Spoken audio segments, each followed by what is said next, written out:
Thank you for letting me speak today. I moved to Pawtucket in 2004. I'm originally from Hamilton, Illinois, and I grew up fishing and being an outdoor person with my family. So I've always known the value of the outdoors to refresh and renew a person.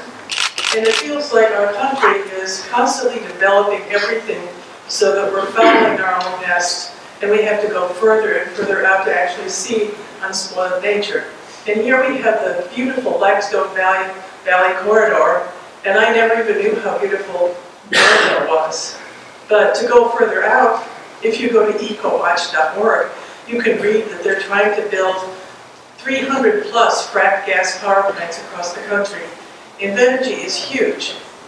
And I've been following what's going on in Burrillville for over a year now, and learning a lot in the process. And I've learned through reading EcoWatch and other publications of environmental concerns that Invenergy and other companies don't always tell the truth about what they're doing. And they have proof of plants that leak methane and have all sorts of groundwater problems. And more to the point, for Pawtucket and other cities selling their water, they're not being told how many trucks are going to be carrying how many loads of water and other things back and forth from the site. And it's going to ruin the roads, it's going to cause an increase in traffic, an increase in methane from the diesel trucks going on. And they're not always spelling those things out. And we're hearing that by going to meetings for water boards all over the place. We're hearing it over and over again. We're not sure that you're going to be told that. But we're finding out because people are digging into that, and they're finding out. And engineers are making studies of what's going on, and they're finding that Invenergy is not presenting proper documentation of what the plant is going to be doing and the outcomes. But there are plants already in existence that can be studied, that before the plant is built, it has a rural air quality, and after it's built, it has the same kind of air quality as a large city.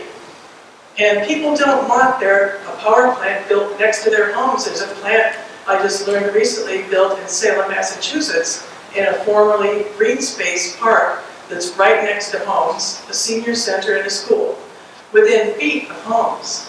And I don't know how they pulled that off. And I ate in a restaurant and asked some people there what they thought. And they said, oh, well, gas is clean energy. It's a bridge fuel. It's not clean, especially frack gas is not clean.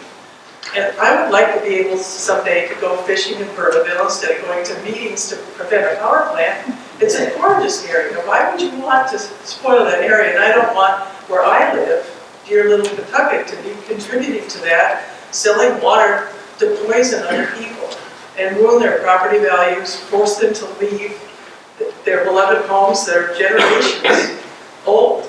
I mean, families there for years and years and generations. Why? Why do that?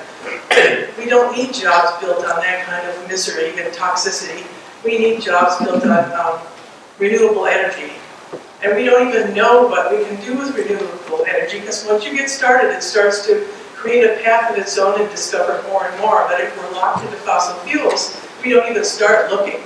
And as the previous speaker said, we don't want to be locked into fossil fuels. Even if we stopped fossil fuels now, the damage would continue until everything was processed through the air and the environment. It's not going to stop on a dime. So we need to really stop this now. Thank you very much. Thank you.